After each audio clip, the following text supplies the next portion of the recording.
The Gnat and the Bull. A little gnat flew over a meadow. After flying around for a while, the gnat got tired. He settled on one of the horns of a bull. After some time, the gnat got ready to fly away. Before flying, he said to the bull, "Pardon me for resting on your horn. You must be glad to have me go now." "You think too highly of yourself," said the bull. "I didn't even know you were there."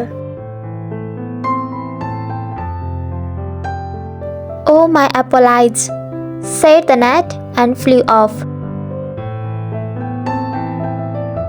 Moral: one should not place self-importance before courtesy.